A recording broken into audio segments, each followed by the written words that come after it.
All right, so we do have just a couple more presentations left. We've got one more team, and then we have a special guest afterwards as well, who's going to be doing her own little presentation.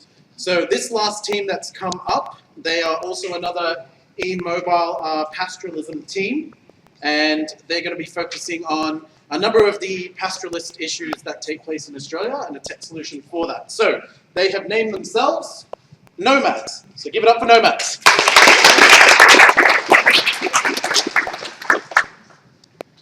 Hi, so bushfire, Drought. flooding, Death. death of the livestock by diseases in Australia for pastoral community are big issues that they're facing right now. Because Australia has 80% of the land covered with the arid and semi-arid deserts, so which is visited by all these pastoral communities. So these are the big issues that they're facing.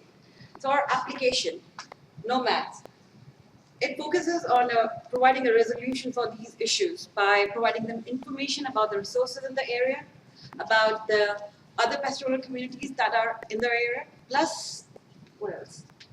Also provides them any emergency disasters, because that's what we're basically focusing on. Because these pastoral communities, they follow a particular migration route, which causes, and because of these disasters, they cannot follow the route, and it causes uncertainties. So our app basically follows, we have two major primary stakeholders in this. First of all, the pastoral associations or the NGOs, which generally get data from in Australia, it's from ACRIS, that's the Australian government agency, and they get data from the NASA MODIS satellite. The others are the pastoral communities. So we are basing our solution on the collaboration of these two agencies. So we'll go for the prototype. Okay, so the prototype is a mobile app, and we figured that we'll probably use sat phones.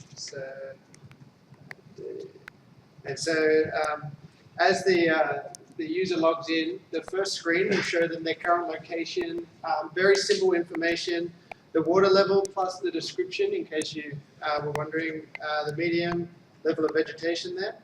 And then if they want to leave feedback at their current location, there's that big feedback button. They can type a comment in there, and then they can rate the levels. So this one says there's less water than they have.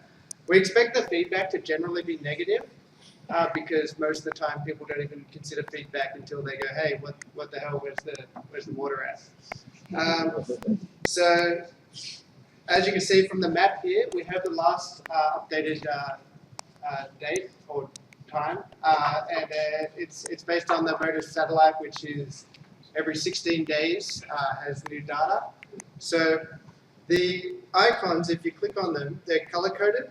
So blue with the yellow there means that the water is high, but the vegetation is low. And then there's some feedback here saying that there's no grazing available and to stay away, and they rated it as danger. So you can go back with the X or the back arrow. And then we've got this one, the green one, is recommended. So it's the one that the app recommends, saying it's got high water, high vegetation. However, the feedback is not so good. They say that there's a snake infestation.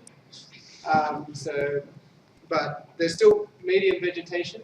And then the other one says that there's snakes in the water.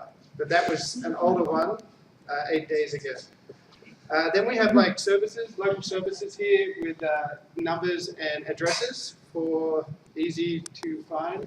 All this stuff is very low data, so it's being able to be picked up. In here we have, you can change your account information, the legal info of the area, you can contact the NGO if you need to, and then emergency updates will have the different emergencies going on at the time. Are there any questions?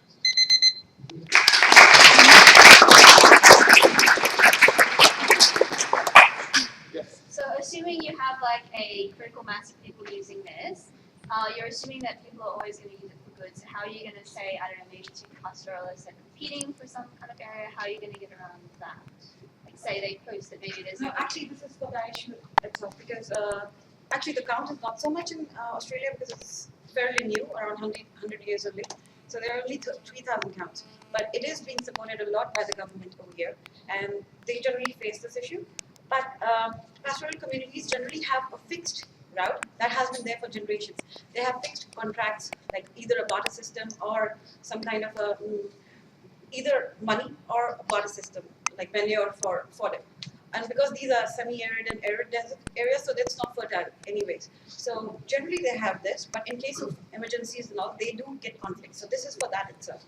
It provides you some of the points. You can see because the data is, yes, it is around 16 days because we get the data from the water satellite and it's only 60 days. But you can see the vegetation level, and you can fix an alternate route. And you can also see the other pastoral groups. I said this also provides the location because your location is mapped, and also the other pastoral location are also mapped. So that's why we're combining with other NGOs so that they could, encourage the pastoral groups to show their location so that they can deal with this conflict issue.